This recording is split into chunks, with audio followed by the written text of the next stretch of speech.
Alright, this seems to be working, which is great.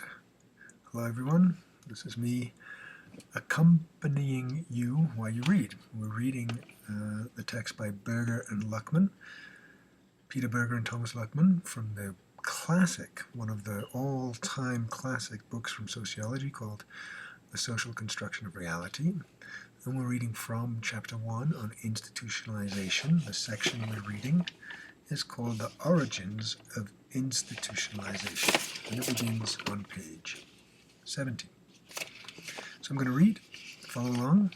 Please do follow along, don't just listen to it, because if you follow along, you'll get better at reading. So all human activity is subject to habitualization, which means we're creatures of habit. Any action that is repeated frequently becomes cast into a pattern, which can then be reproduced with an economy of effort, and which, ipso facto, which means by that very fact, is apprehended by its performer as that pattern. Habitualization further implies that the action in question may be performed again in the future in the same manner and with the same economical effort. Okay, we don't have to keep thinking how to do things, right? We learn to do them without thinking about it. Think about if you driving. The first time you learned how to drive, as you were learning how to drive, it was quite complicated. You had to think about it. Now, when you drive, you oftentimes get to where you're going without even knowing, without even remembering, without even being aware of the fact that you drove there. You just, oh, I'm here. This is true of non-social as well as of social activity. Even the solitary individual on the proverbial desert island habitualizes his activity. When he wakes up in the morning and resumes his attempts to construct a canoe out of matchsticks, he may mumble to himself, "There I go again," as he starts on step 1 of an operating procedure consisting of, say, 10 steps. In other words, even solitary man has at least the company of his operating procedures. Habitualized actions, of course, retain their meaningful character for the individual, although the meanings involved become embedded as routines in his general stock of knowledge, taken for granted by him and at hand for his projects into the future. They're using the masculine, him, he, because this is a book from the 1960s where they didn't think about whether language is sexist or not, and I hope we can deal with that, recognize that we're reading a book from the 1960s.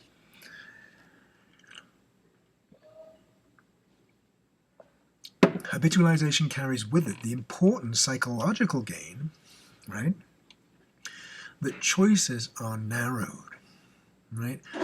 Oftentimes we have too many choices. While in theory there may be 100 ways to go about the project of building a canoe out of matchsticks, habitualization narrows them down to one.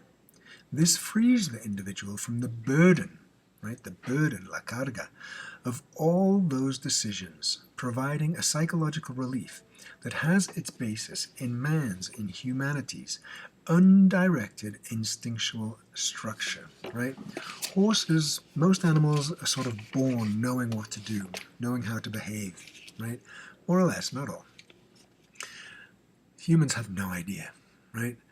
They have no idea what they're doing through puberty, through adolescence, even as young adults. They kind of have no idea what they're doing, which is why they need, right, culture, institutions, patterns, habits.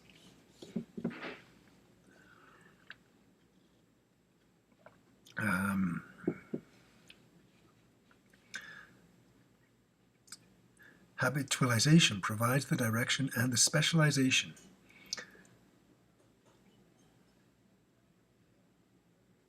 of activity that is lacking in man's and humanity's biological equipment.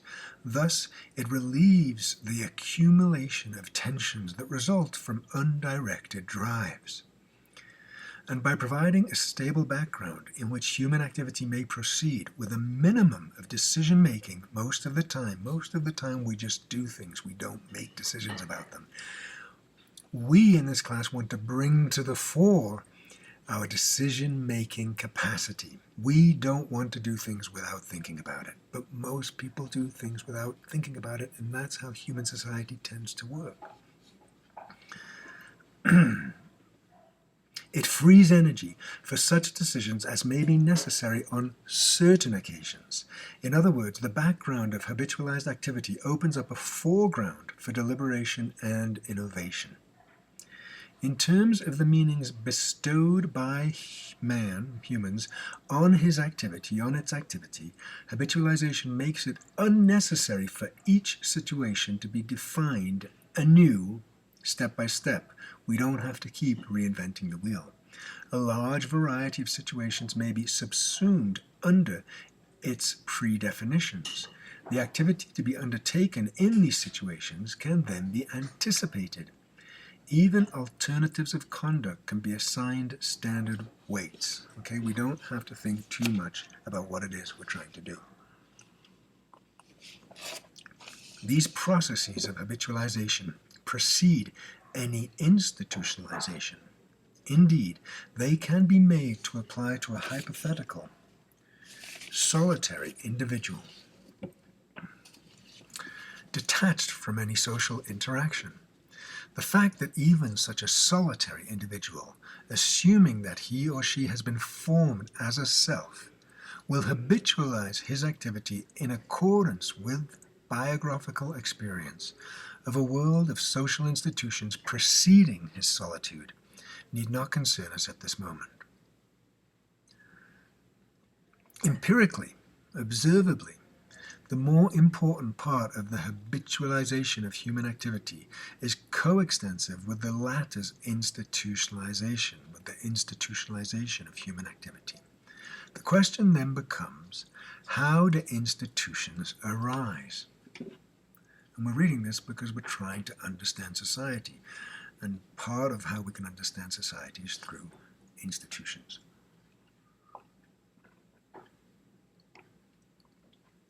Institutionalization occurs when there is a reciprocal between at least two people, typification of habitualized actions by types of actors. Right? So they're not talking about humans now, they're talking about actors. Okay, so that should give us something to think about. Put differently, any such typification, any such reciprocal typification is an institution.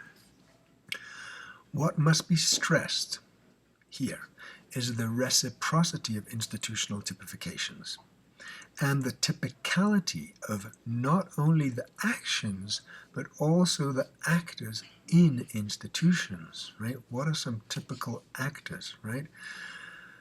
Possibly boys and girls, men and women, possibly boyfriends and girlfriends, possibly fathers, possibly mothers, possibly teachers, professors, possibly one could stretch and think about homeless people or the police, all kinds of people, doctors, the people who sweep the streets. These are all actors, right? The typifications of habitualized actions that constitute institutions are always shared ones. We share them amongst ourselves, right? Someone might do something, and you're like, oh, that's not like you. And they might think, yeah, you're right, that isn't like me, right? Shared understandings. They are available to all members of the particular social group in question, and the institution itself typifies individual actors as well as individual actions. The institution posits that actions of type X, I don't know, cooking, let's say, for the family, will be performed by actors of type Y. No, actors of type X. Right? So who cooks for the family? Who cooks in your family? Who cooks in families generally? For example, the institution of the law posits, in other words, makes it the case that the institution of heads shall be chopped off in specific ways under specific circumstances, and that specific types of individuals shall do the chopping.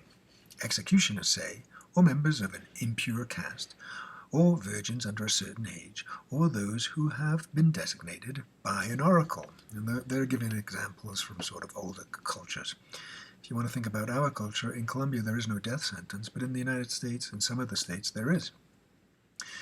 But you can't just kill anybody in any old way, right? There's a specific set of procedures, and if you don't follow the procedures, then you're not doing the thing correctly, okay? And that can lead to all kinds of problems. Institutions further imply historicity and control. Historicity just means that they developed through history. Reciprocal typifications of actions are built up in the course of a shared history. They cannot be created instantaneously. Institutions always have a history, of which the institutions are the products. It is impossible to understand an institution adequately without an understanding of the historical process in which it was produced. Institutions also, by the very fact of their existence, control human conduct by setting up predefined patterns of conduct. Right? Institutions set up predefined patterns of conduct which channel it in one direction as against the many other directions that would theoretically be possible. It is important to stress that this controlling character is inherent in institutionalization as such, prior to or apart from any mechanisms of sanctions specifically set up to support an institution. Right? So institutions depend on compliance. Right? Before there is punishment for non-compliance, there's simply compliance. Most people comply. They don't need to be punished. They don't need to be threatened with punishment in order to comply. These mechanisms, the sanctions, the punishments, the sum of which constitute what is generally called a system of social control, do, of course, exist in many institutions and in all the agglomerations of institutions that we call societies.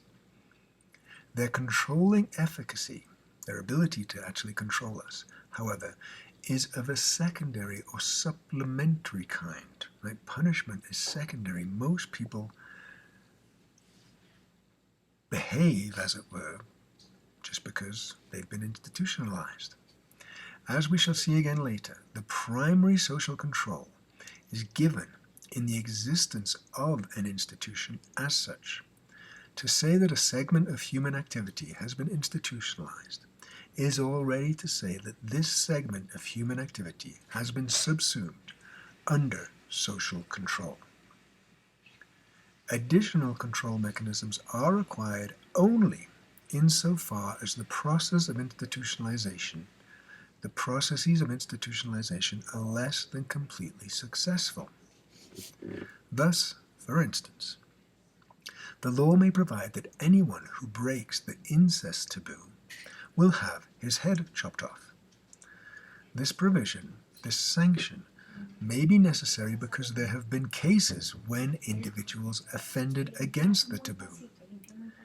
It is unlikely that this sanction will have to be invoked continuously, unless the institution delineated by the incest taboo is itself in the course of disintegration, a special case that we need not elaborate here. It makes little sense, therefore, to say that human sexuality is socially controlled by beheading certain individuals.